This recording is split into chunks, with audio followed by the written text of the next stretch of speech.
Are you an aspiring leader who knows you have more to offer but you can't seem to get ahead? Do you frequently feel overwhelmed and under-supported?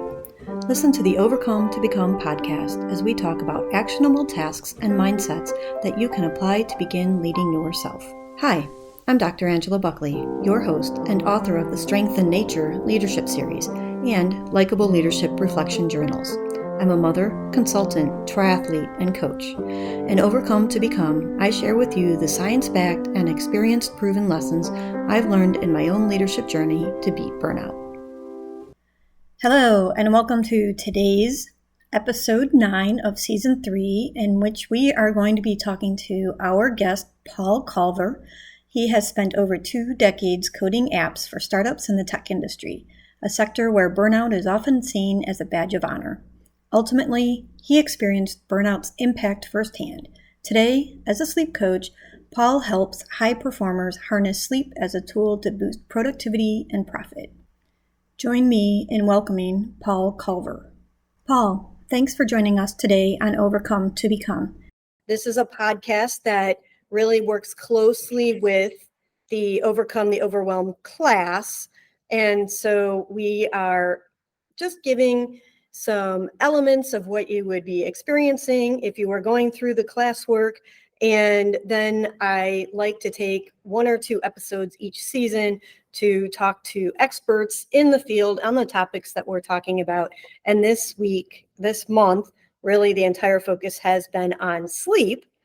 And so when I came across your profile on LinkedIn, I was super impressed. I had never heard of a sleep coach. I know about sleep centers and maybe doctors, but never really a sleep coach. And so I am intrigued. And I think that many of the things that I talk about as a layperson are very much in line with what you are really evangelizing, right? And so I would love to hear your story, how you came to be a sleep coach, and how your skills can help my listeners. Well, first of all, thanks for connecting and having me on your podcast. So my story. I've primarily been sort of developer, a coder, since graduating at university. I worked a lot in startups. And the mantra from way back in the day with startups is kind of like burnout is a badge of honor kind of thing, and work harder, hustle harder, all this kind of thing. I totally believe that was the way things were. So probably 4 or 5 hours sleep at night, getting up early, working late, all that kind of stuff. And it was okay for a while, quite a few years, until it wasn't anymore. My health suffered as a result of, this is a compound, bad nutrition, bad sleep, anxiety and stress, the whole perfect storm, if you will. So my path into kind of what I'm doing now was as a result of figuring out how to get my own health back. So I started off primarily nutrition. I studied with precision nutrition and a couple of other sort of nutrition coaches.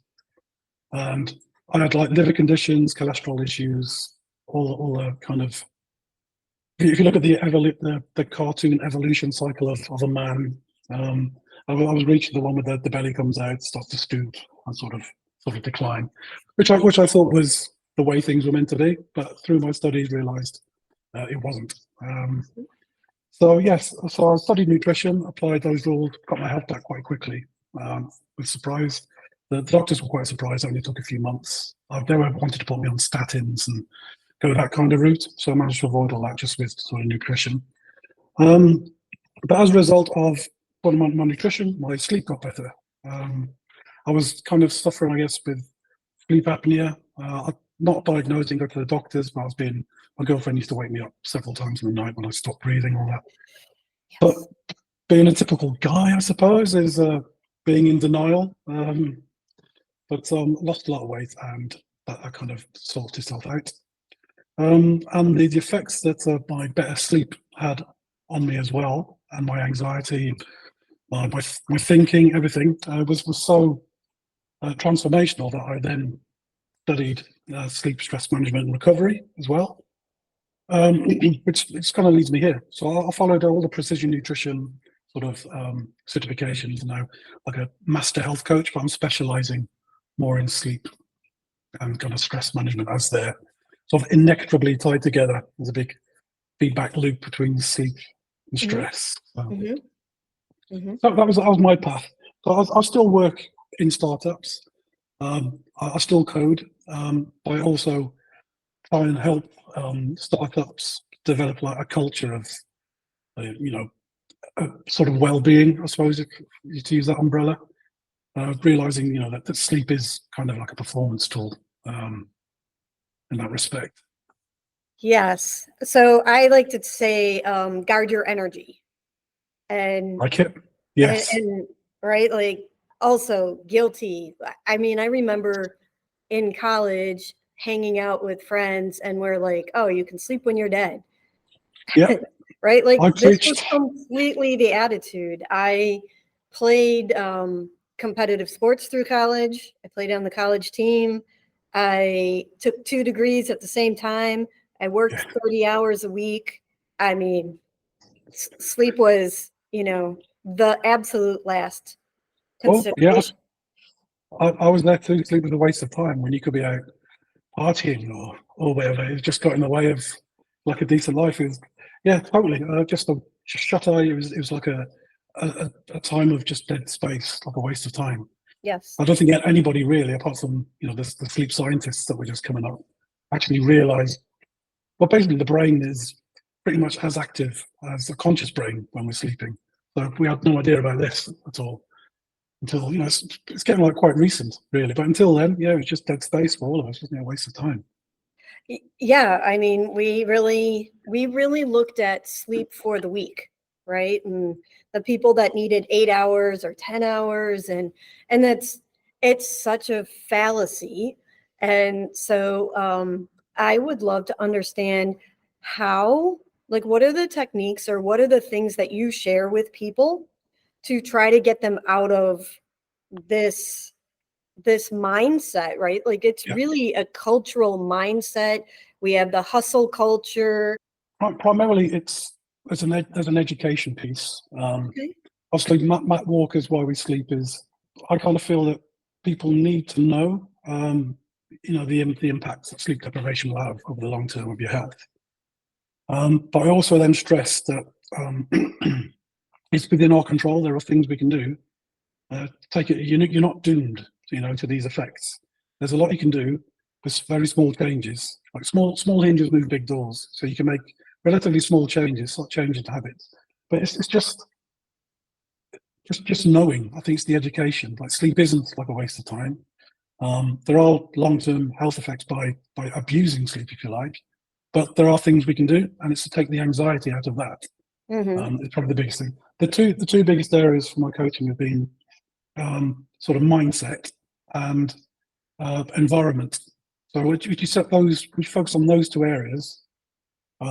Those are the biggest sort of needle movers I've found, and within those, relatively simple changes can be made and have like huge impacts. So I love talking about mindset. Like, I can talk mindset all day long.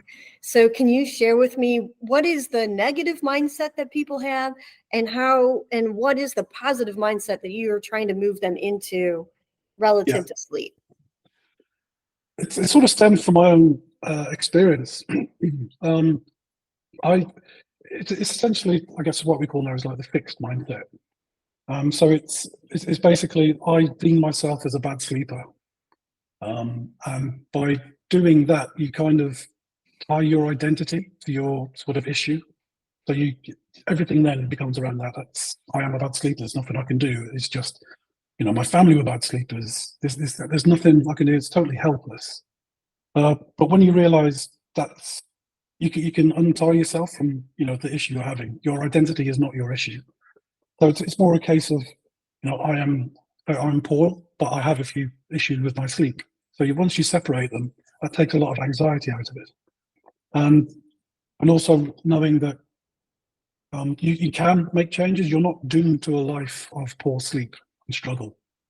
There are a lot of things you can do. You can get good sleep, whether it requires medical interventions or habits and techniques that you can employ yourself at home.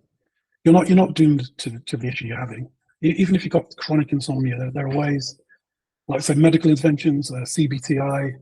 But there are things you can do to improve your sleep. You're not doomed to it. It's disengaging your issue from your identity is probably the biggest thing.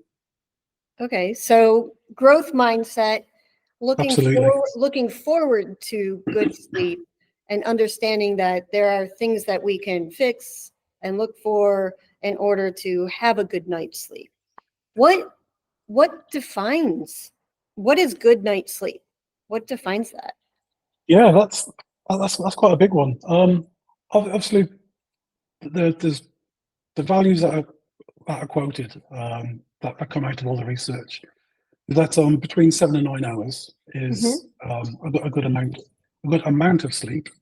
But also defined sleep is consistency and regularity.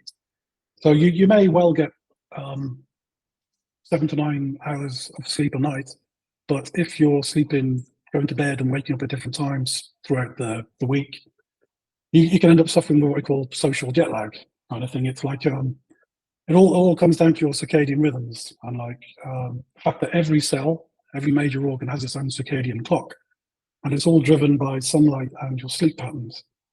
So if you start changing having irregular patterns with you're going to bed and waking up, that has knock-on effects then with the rest of all the clocks inside you. Like your stomach doesn't know when it's to digest, your heart's unsure about the blood pressure, your hunger hormones are offset. It totally causes the body lots of internal confusion. There are a lot of plates to spin to get good sleep, and one of the biggest needle movers is getting consistent sleep. So waking up at the same time every day, including weekends, unfortunately, and knowing that you can't catch up on lost sleep by sleeping in the weekends. So it's take that behaviour out, because that just will then lead you to like more social jet lag, and you're basically wasting your time by doing that. Consistency is key. There was a study, I think, this year, in Oxford University, and their finding was that sleep consistency, the wake up time, was the biggest indicator of all-cause mortality, even more so than sort of the length of your sleep. So it's consistency rather than duration, which was a big surprise to everyone. But not the specific time, just the consistency of the time? Yeah, absolutely. There are, depending on your chronotype, of course, your perfect time to wake up sort of has its own natural sort of time, but obviously with societal demands, such as, the start of school, the start of work, this kind of thing, you're pretty much, if you're say a night owl, you're pretty much have to operate within sort of the early bird world, if you will. So everything's tied up for like early starts. And we can kind of adjust, we can force ourselves to sleep at kind of the wrong time for us. Like I did for example, I suffered with something that I call sleep delay procrastination, where I was working so hard I felt I had no control, and basically deciding when I went to bed, I wasn't allowing to be determined by the fact I have to go to work at a certain time. So I would stay up far too late, expressing my control over that area of my life. So that probably made me think ultimately that I was more of a night owl than I actually am. So I'd think, I can't go to bed till 2 a.m. because that was my habit, but then I'd still be up at 7 a.m. You called that sleep delay procrastination? Yeah. Okay. And can you explain that just a little bit more for everyone that's listening? Yeah, what sure. Sleep delay procrastination. I didn't know it had a term. It was me forcing myself to go to bed later. Basically putting off going to bed because work controlled my life. So it was a way of trying to like take back a little bit of control. Exactly. I don't have to go to bed just because you think I should go to bed. Work doesn't run me. Okay. That kind of thing. Yeah. I didn't know it had a term. I suffered with this for years, thinking it was just me. And it's only through my studies and engaging with more people in the sort of arena but I found out it's an actual psychological sort of condition, and it's pretty much self-inflicted. And it's the whole thing about work, well-being, boundaries, the whole the whole thing really. There's so many aspects to it, but it all comes down to elements of control that we feel we do or don't have. Okay. I never heard that term, but I do know people that they say they're tired and then they're not going to bed, and they basically put themselves in this procrastination loop, and it eats them up.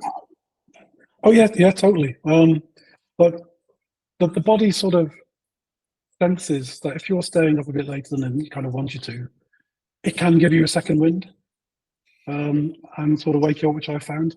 But then the body then also does all sorts of weird little tricks by then making you more hungry, because it knows you're gonna be awake for longer, so it thinks you need more energy. So that's when the late night snacking then comes in, because and the next day also, because the body's then trying to catch up on the energy it needs for this longer awake time. But it's like a domino effect. I imagine there's probably some cortisol release too from the stress of staying up later, and then probably impacts your overall metabolism. Oh yeah, totally. That'll be the second wind. Because obviously when we're trying to sleep, cortisol is going down and melatonin is coming up. Should be, yes. And that's ideally. But if you're forcing yourself to stay up, the body helps you to sort of stay up. So it'll then release more cortisol, perking you up, if you will. But then, of course, that will then knock down the melatonin, have an effect. If you try to sleep with elevated cortisol, you're going to have trouble getting to sleep. Yes. Because as I found out, so I used to deal with that with red wine. I found I would basically knock myself out with alcohol as a result. So that's why with dominoes, you start applying these sort of behaviours to yourself, and then you probably have to start embracing other, I'd say, negative behaviours to sort of counteract the other ones. So I was knocking myself and getting very poor quality sleep when I did sleep. So it was years of having this random approach to sleep. Sleep is a waste of time, wasn't it? So it's just downtime, as you thought. It wasn't a focus. That's interesting. I feel like I have a teenage son, and so there's definitely these nights where he should be in bed and then isn't. It's interesting. You mentioned your son being a teenager. Mentioned chronotypes before. That's one of the unusual things about chronotypes, is that they change throughout a lifetime. Okay. And teenagers, they're not all to fault. It's not a thing that they're just staying up to be awkward. It's the fact that their chronotype becomes a late type. Yes. So it's not all their fault. So when I used to complain to my daughter, the whole generations of these arguments in households, it's not their fault. Their body's changing to that later sort of type. Which, of course, the negative impact being they're probably on their phones. He's on the computer, right? Blue light. We have blue light conversations on a regular basis. Yeah, that's another interesting topic, actually, blue light. And of course, the sort of content. Thing, it's a whole area of conversation. It's like teenagers and their sleep at night, because one of the worst things people try to do is force them off their phones. It's kind of weird because that's their new social network. It's engaging with their friends. Yep. And it's a whole world that they're living in. And by trying to cut them off from doing that doesn't really help anybody. It's not a specialist area of mine, but I've seen a lot of conversations around. You kind of have to embrace the fact that they're on it, and they will be on it a little bit later than you'd like. But you can't disengage them from this community that they're kind of living in now. It's a special world. I agree with you, and so I've taken a different approach. I think it's a conversation for a different day, right?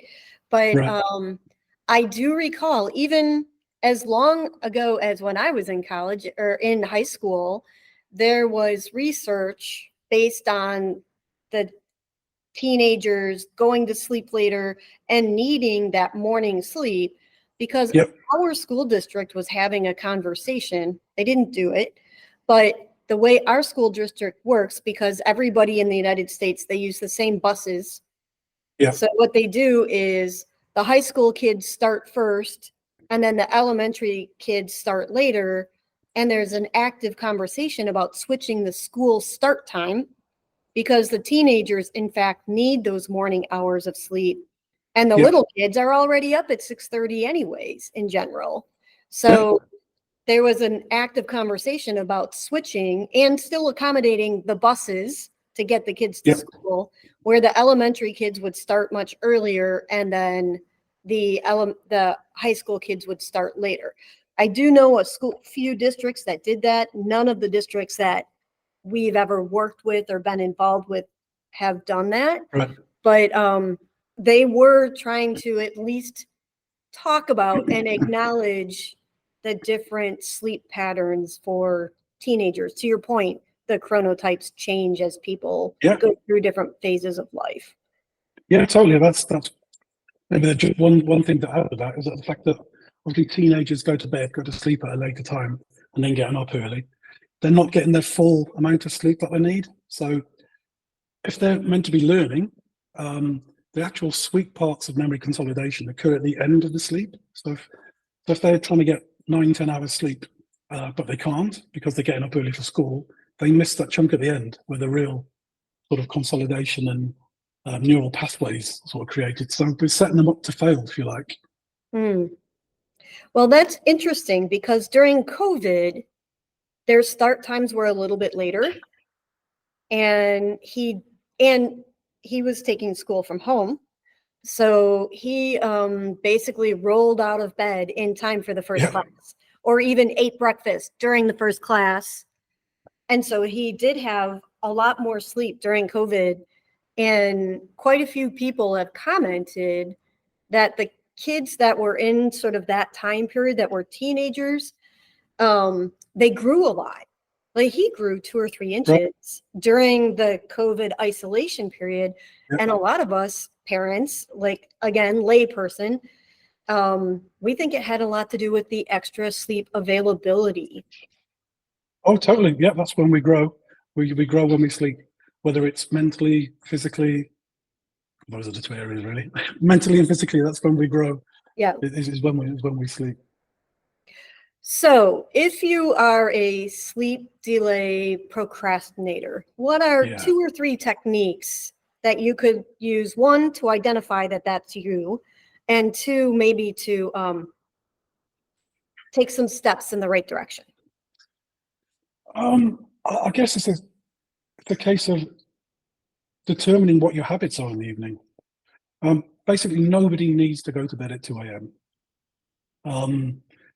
By doing the hours I was keeping, I'd pretty much be classed as a shift worker. Because I was going to bed so late and getting up early. If you read, Matt Walker's book,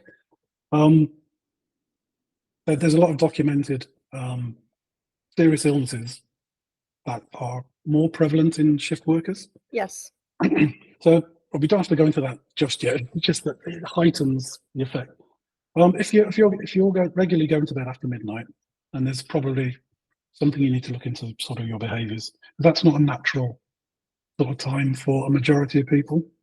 Obviously, there could be some outliers, as there always are, but it's probably unlikely. So, is it a fact of are you binging on Netflix? Are you gaming? Are you engaging in sort of activities that crank you up, whether it's gaming or chatting online? Because that's been one of the biggest issues for me, was realizing that you don't have to auto watch the next episode on Netflix. You can ration yourself a little bit. It's quite tricky. You have to be aware of like your sort of behaviors. And I think the biggest thing is like you have to want to change initially, otherwise you're not going to look into these things with the right kind of perspective. But I think the big clue is the fact that if you're waking up tired, if you need an alarm every morning, if you're pressing snooze 5-6 times to get out of bed, then you're not getting a good amount of sleep. Okay, so one indicator is if you're a heavy snooze user, your sleep is not ideal. that's a kind of a primitive one. But yes, if it, once you start dialing in your sleep habits on a consistent wake time, your body kind of knows that it's magic. I kind of like, even now, I used to be chronic with snoozing. The snooze button was my best friend. But now I pretty much wake up without an alarm clock, like nearly every morning, same sort of time. I do still, out of habit, have an emergency alarm time set at the very, very latest, but it rarely ever is needed. But that's just in case something happens for some reason, or have a terrible night's sleep, or because these things can still happen. You can be on your best, you can set yourself up, but you can still have a bad night's sleep. But that's one of the things we talk about. It's not the end of the world. You can deal with it. I mean, I have an alarm set, but honestly, I also wake up, like, thankfully, I've always been a little bit early to bed, early to rise. But I feel that if I hit the alarm clock or hit a snooze, I'm probably getting sick. Like, for me, it's an indicator that something's happened in my life, right? And viruses are what viruses are. But it usually is an indicator for me that my body's out of balance. No, yeah, that's perfect. Yeah, that would make sense, because obviously you're trying to recover from something. You probably need more sleep. But yeah, I mean, you're aware, so it's good that you. That's a textbook example of like knowing my patterns are changing. So like, from getting sick, I normally notice that in the gym. If all of a sudden I'm sort of bench pressing more than I have been doing, like I get a new personal best for no reason. I've learned from that. I'm going to be sick like quite soon, because my body's actually setting up. Without me actually feeling sick, my internals are setting up with lots of chemicals to fight these critters that are inside me, which is what's giving me more strength and more power. But I will be sick in a couple of days. Interesting.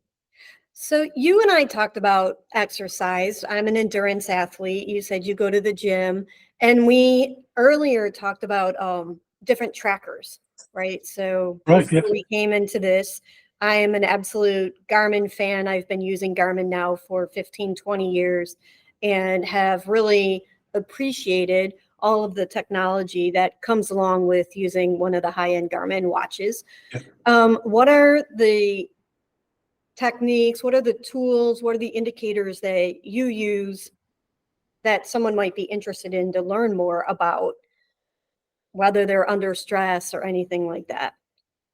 I think what you alluded to there, it's I think the biggest one is HRV. A lot of these devices show your heart rate variability.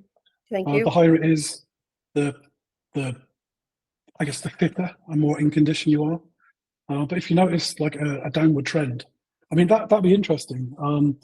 Next time you find yourself reaching for the alarm clock, if you take a look at your HRV and see if there's a downward trend or anything like that, probably underlying what you already know. I do.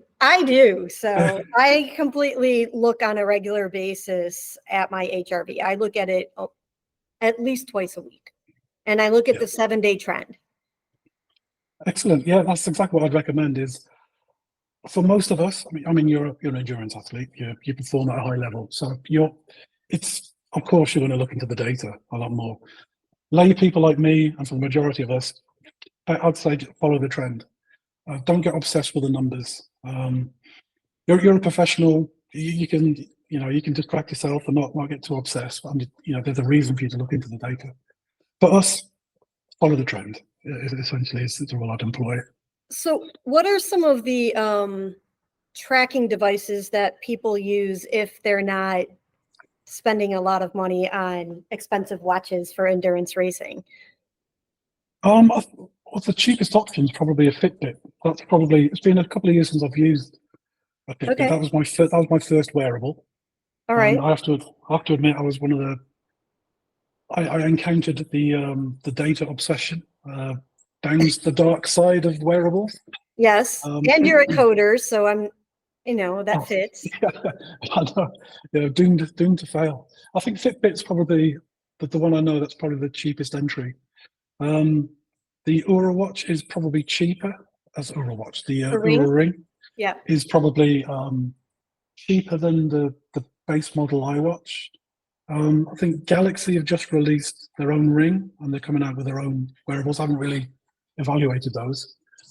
Whoop, yeah, they're all around the same sort of money. Or a Whoop, I guess the base model iWatch. What are those, like the Whoop maybe that's running the 150 or 200? Yeah, I think that's right. Plus for me, their subscription model was a bit pricey. Oh, yeah. Which The was Whoop the has a downside of it. subscription model, right? However, its data is outrageous. It's excellent for athletes. Okay. It's Aura has a lot of data, and it's sufficient. If I was an athlete, I'd probably want, I think, the Whoop sort of dashboard kind of thing. I haven't seen, the elite Garmin that you use, but I'm sure there's just so much data, so much in the dashboard. But for the layperson, it likes to keep it simple. I'd probably suggest if you're an Apple, if you've already got an iWatch, you probably got a lot of this data now. Okay, but so the Apple has sleep tracking. It didn't used to have the sleep tracking. No, what did I use? I think the Fitbit did, but the iWatch didn't, which was quite surprising. But as Apple do, they catch up. They see what people are using, and eventually they'll.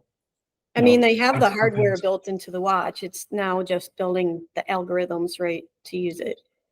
Well, yeah, technology is increasing as well. Now they can actually, what they can actually measure is now, well, it's a lot more accurate than it used to be. Right. I think when I first used them, probably 8-9 years ago, I think the data was so approximate. I suppose the only word I can think of. That's okay. They were pretty unreliable. But now I think they're within 10-15% of sort of high-end medical devices. Yeah. But again, even if the numbers aren't exact, the trend will still be. The trend is really important, right? So I think it's important to take 2 or 3 months and get familiar with your body, with a piece of technology that you've chosen to work with. So jumping around from Ring to watch to the different watch platforms, that's probably not healthy. You really want to be able to like have the same one and work with that. And if you're working with a coach, work with a coach that's familiar with that technology. Yep, totally. I know a couple of people who run, I think, Aura and Garmin, or run several of the wearables, and they're pretty much these days all in the same sort of area. There's a slight variance, but the values are pretty equivalent across all the platforms now. And as you say, there with like learning your baseline, that pretty much goes across from any form of sort of change in coaching. Like even when I was doing nutrition coaching, it's like know your baseline. So you journal. You don't make any changes. You journal where you are now to get a better idea. It's the same with sleep, stress monitoring, all that thing. You don't just jump in and try and make big changes immediately. You get to know where you are. As you said, you learn get the data from the wearables, see your patterns.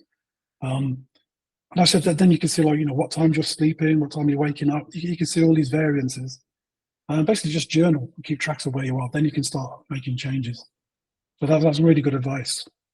I think the reason I like my watch is because I don't have to write it down and I still have all the tracking.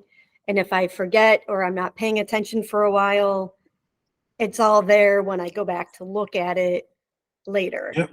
And there's so no escape.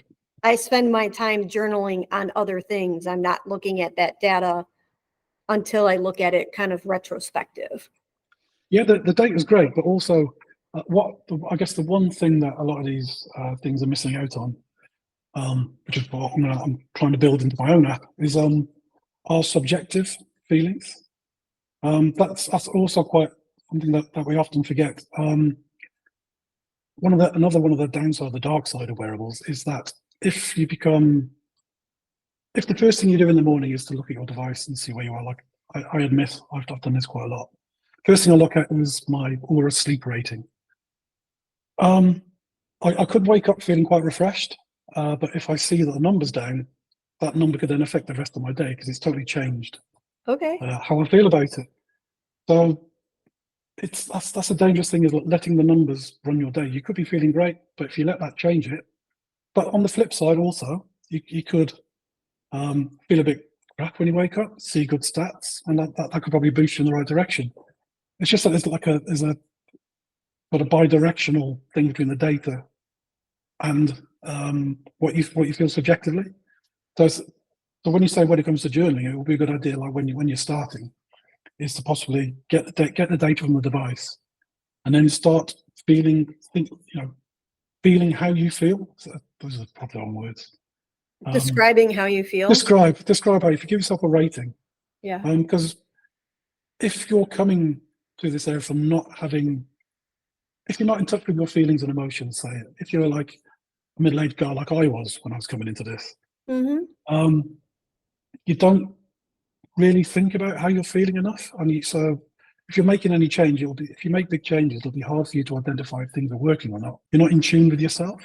So that's where journaling comes in. It gets you used to sort of thinking, how am I feeling? What emotions am I feeling? Do I feel great? Do I feel anxious in my gut? This kind of thing. So when you wake up or throughout the day, get some subjective notes getting made, and then you get into the habit of doing it. And then eventually, if you see a bad stat on your device, you know it's not going to affect you because you feel pretty okay, actually. So that's the one thing that the data can't read yet. It is how you're actually feeling. So it can give you like your HRV, your sleep length, your grading according to their algorithm, but it can't say how you're feeling. That's pretty much sort of down to you. Every workout, at the end of every workout, the Garmin asks me how it went, how I feel. But it doesn't ask me that in the morning when I wake up. The morning is a tricky time. Obviously, there's a lot of hormones at play. Cortisol has just kicked you out of bed, or cortisol spike. But you can kind of feel, get an overall sort of feeling. Probably maybe an hour after waking is probably a better time for this kind of thing, because then you're not being driven by the cortisol, which is woken you up essentially, and the melatonin drop down, becoming more. Which is why they say don't get on your phone, don't drink coffee or anything like that till at least an hour after you wake up, because your hormones have got a balance. So maybe as soon as you wake up, have a go, but then check back in with yourself after an hour once the balance is. I do not look at my aura first thing in the morning anymore. I do leave it. I do leave it. It seems I don't get on my phone. I don't engage with the device. I don't go on Twitter or anything like that first thing in the morning. Okay, so what does your morning routine look like? If you were to describe an ideal morning routine for someone who's really trying to get their sleep under control and understand their energies, what does the morning look like? Sunlight before screen light, essentially. That's a good one. Yeah. It's nice and catchy, isn't it? But it sums it up. I'm not wearing, sunglasses. I don't look directly at the sun, but look at a bright part of the sky. Exactly. If possible, get outside and get it on your skin. Definitely get it in your eyes. Because those that are what we call I don't speak German, so I can't pronounce it properly, probably. Zeitgeibers, which are like the timekeepers of our circadian rhythms. The biggest one is sort of light. Food is another one, and temperature. So dampen your circadian, you're woken up, get some sunlight in, open the curtains. I think what we say, if you wake up early, it's get sunlight in within an hour of sunrise or within an hour of waking up, whichever is the latest. So also if you wake up like before the sun comes up, depending on your latitude, you can't really do this, but get it in as soon as you can. Right. Basically. So you know what, I put in the Philip Hue lights, and you can tie them to the sunrise and sunset, or you can set them for a specific time, and they will create a sunrise effect in the house. Yeah, that's awesome. I'm kind of going in that direction myself slowly. And it has helped, particularly my child, those early morning winter, like we have dark winters. They change the timelines here because of the school days. The kids are standing out at the bus stop in the dark. And so it helps us getting ready, getting out of bed, getting moving to have sunrise. Instead of an alarm clock, the light will come on 20, 30 minutes before wake up time. So we have a more gradual wake up process. Well, that's great. I live in the UK and we have the same issue. It's we're just on the way out of summer now, so it's going to be 6 months of gloom. So yes, getting that sort of lights going on in the house if you can is ideal. I mean, they're not cheap. They're not in everybody's range. Not even gonna lie, it was one light bulb per paycheck. Like I had to. They are expensive. I've got 2 light bulbs and I need about 12. So exactly, one light bulb per paycheck was like my budgeting process. It was not an easy process, but once they're in, they last for 10 to 15 years. So you do have to make a little bit of a commitment, but once you're in, you're good, and your electricity bill actually goes down. So yeah, I'm totally, like I said, I've got 2 in, we've got a hallway that all it's automatic lights. Exactly. So in the evening, I could dim the lights, I could wear blue light blockers, all this, but then I'd be walking down the hallway and then like it's full lights. So that's my first use of the Philips Hue, and it does work. They do help, but there's no substitute for natural sunlight. So I know it's if you can't get it first thing in the morning, then get it as soon as you can. Or sit by a window, that kind of thing. I guess you don't have the privilege when you're at school to go out for a walk whenever you want, but yes, get the sunlight. The morning sunlight is most beneficial. It's the thing that's going to probably help you get better sleep at night. Is the morning sunlight, because it's that particular combination of light wavelengths that then releases serotonin, and then that's the precursor to melatonin later on in the day. So get morning sunlight, even if it's cloudy. There's still, the sunlight is still around. But get some of that in your eyes. Get outside in the morning to help stamp those circadian rhythms and help you sleep better at night. So I think we're saying that actually my morning routine. So that's one of them, is to get the sunlight in as early as possible. I do a light workout now as well. I'm just trying to put in some more behaviours in, so my body knows for sure what time it is. So I'm sort of stacking the light guiders. So just a light band workout, get a little bit active, so flush everything through, and then that takes me time. Then I'll probably eat about 45 minutes after waking up. 45 to an hour, and then that's just like a high protein sort of breakfast. Right. It's just about patterns, and I try and keep it as boring and as regular as possible. The body likes things to be predictable and boring. I mean, my breakfast, I don't want to be thinking about things. I'm like, my breakfast is like Steve Jobs' turtleneck. It's like I want it to be the same thing sort of every day. So I know what I'm doing. So if I'm half asleep, I just reach for everything. I can just do it. I don't need the stress of trying to figure out what's in the fridge, and then all that kind of thing. So to make my life as easy as possible in the first 45 minutes to an hour is probably what I recommend. Stress-free mornings. Leave the phone alone for a bit. Don't get on. Don't get engaged. Be kind to yourself. Eat well. Obviously, try not to think too much about work, but just get ready. So give yourself enough time to get ready and not leave things to the last minute, and have some sort of regular, consistent sort of schedule. The body likes it that way. I always think about the circadian rhythms as like hundreds of plates on sticks that you're trying to spin at the circus. And as soon as one starts going a bit wobbly, then the guys all over the place and they all start going out of sync. But if you've got a nice little rhythm going backwards and forward, just spinning them all nice, the whole body works as one. All the individual clocks are all the plates are spinning totally in sync with each other. If you could do your stuff the night before, that will help you in the morning. That's always good. You're an athlete, so it's all about preparation and figuring out what obstacles are coming. So if you can look ahead and see what the obstacles are coming, and you can sort of prepare yourself for them. Overnight oats is always a good one. But then kids are fussy eaters. They probably don't want to eat that. So. No, it's funny. I was thinking the same thing. It's one of my favorite tips is overnight oats with blueberries and walnuts. Oh, yes. Right? So let's get some antioxidants in there. Let's get some protein in there, a little bit of healthy fat. That for me. And then I like to add cinnamon as well. That's good for your blood sugars. And overnight oats, oh man, that saves so much time.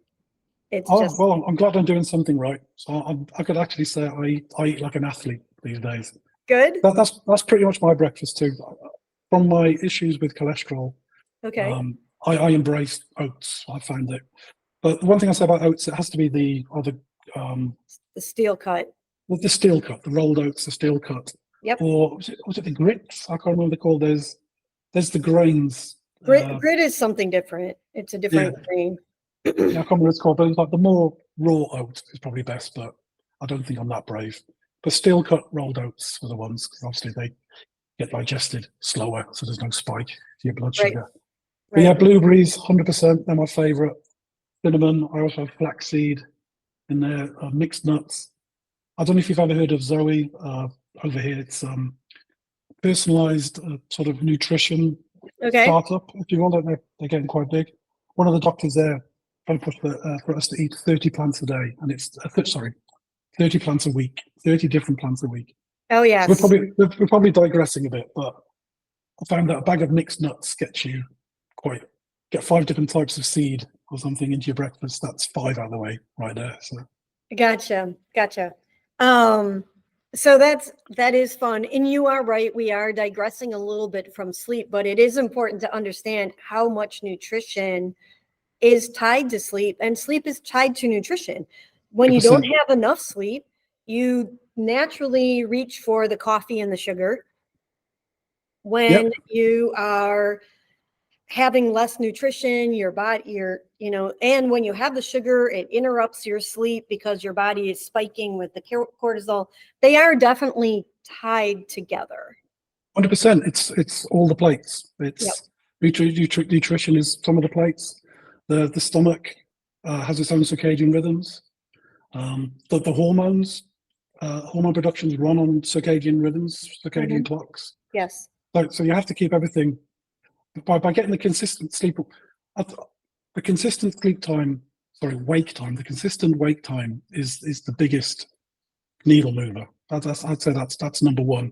Your bedtime, as long as you go to bed around the same sort of time, that's I guess the secondary needle mover. Because your sleep need varies from day to day. You may have worked out more. You may have used a lot of cognitive energy at work. So some days you'll probably need more or less sleep depending on what you've done in the day. So there could be a little variance with your bedtime, but as long as it doesn't 45 minutes each way kind of thing, it doesn't really matter. Right. It's your consistent wake up time that's the biggest needle mover. And that's another thing to reduce your stress, is the fact you don't have to go to bed at the same time. Go to bed when you're tired. So when your eyes are dropping, try and go to bed at that stage to make sure that you're going to go to sleep. It's unintentional, but when you say that to me, because I always had swim practice early in the morning, and then I work in manufacturing as an engineer, I've always had consistent wake time because I had to be at work or I had to be at the pool. And so consistency wasn't a choice. It just it was a requirement in order to be successful in what I wanted to do. And then I basically plowed through the day until I was tired and then collapsed into bed, right? So and sometimes that was earlier than others. It's interesting to hear you describe it, because I didn't create it, but it's worked for me. Some people are just more in tune with how things should work than others. I spent a lot of my adult life fighting it. I think I just was lucky. I don't think that I was in tune. I just was lucky.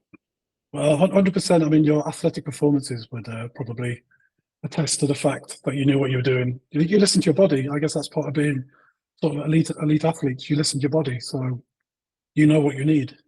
Well, yeah. Thank you. I appreciate your compliment. So, okay.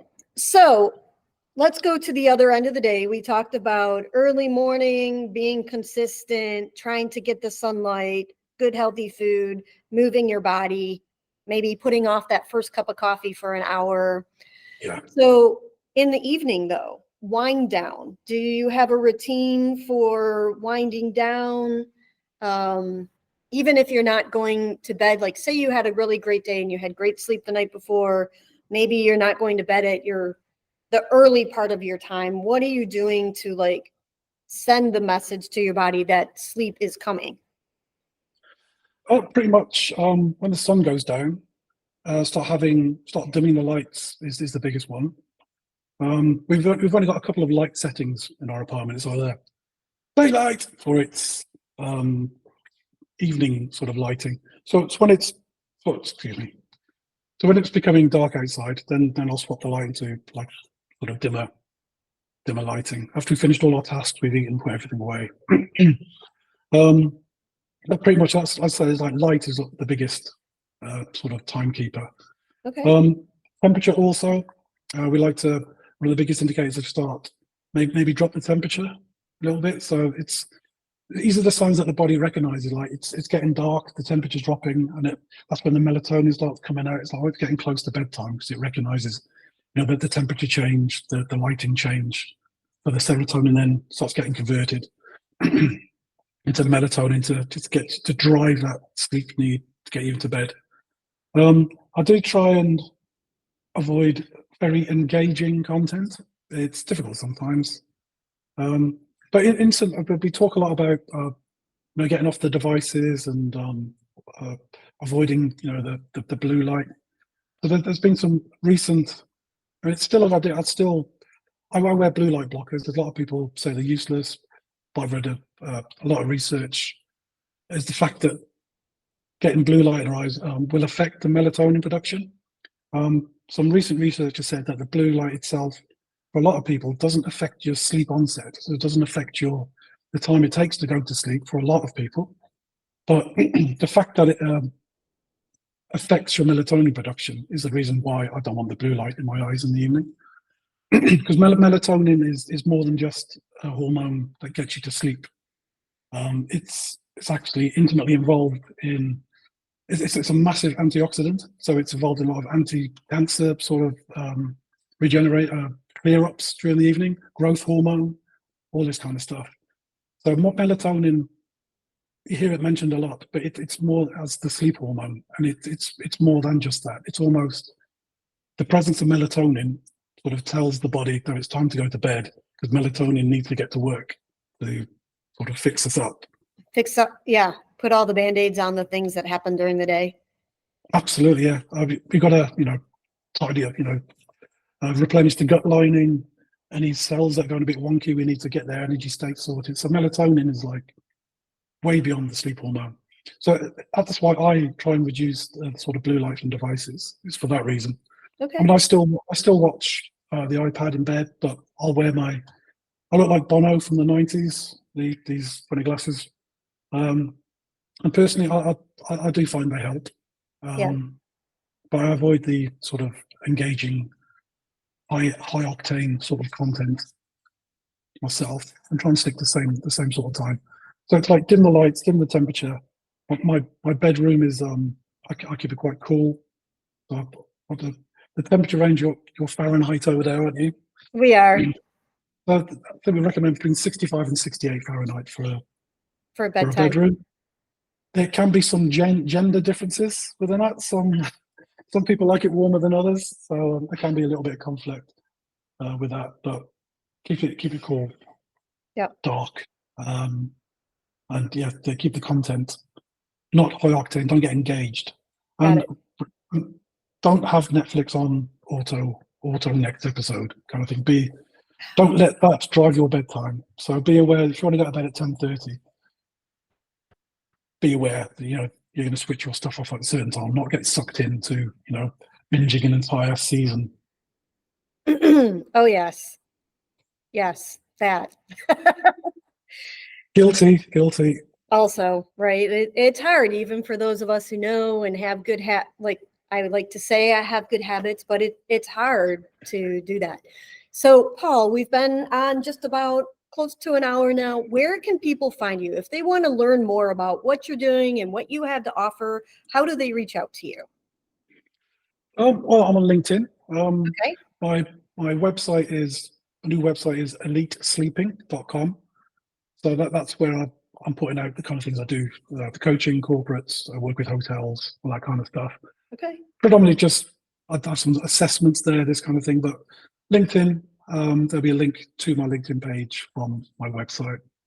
That's predominantly where I am. I haven't reached out to my own podcast or YouTube channels or anything yet. Those are coming. Stay tuned. Okay, so Paul Culver at LinkedIn, Calver is your last name. And I'll make sure to put all those links in the show notes as well. So if people are interested in learning more and hearing more about you, they can follow you on LinkedIn as well. That'd be brilliant. Thank you very much.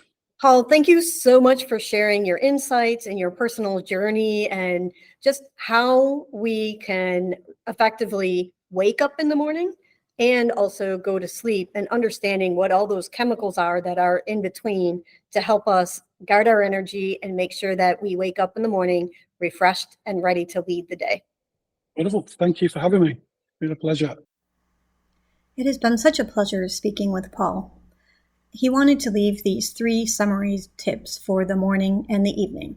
For really consistent energy in the following day, look at consistent wake-up times every day, sunlight before screen light, and waiting 1 hour before taking caffeine or engaging online. To optimize your evening routine, he suggests having your last meal at least 3 hours before bed, dim your lights and chill at least 1 hour before bedtime, and go to bed tired. We are so grateful to have Paul join us today. If you would like to learn more about Paul's services, you can find him at elitesleeping.com, ELITE sleeping.com, and you can find him on LinkedIn, Paul Culver, and his email is theculver@gmail.com. His last name is Calver. Thank you so much. Make it a great day and get a good night's rest.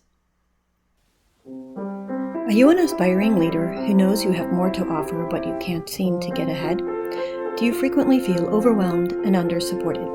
Listen to the Overcome to Become podcast as we talk about actionable tasks and mindsets that you can apply to begin leading yourself. Hi, I'm Dr. Angela Buckley, your host and author of the Strength in Nature Leadership Series and Likeable Leadership Reflection Journals. I'm a mother, consultant, triathlete, and coach. In Overcome to Become, I share with you the science-backed and experience-proven lessons I've learned in my own leadership journey to beat burnout.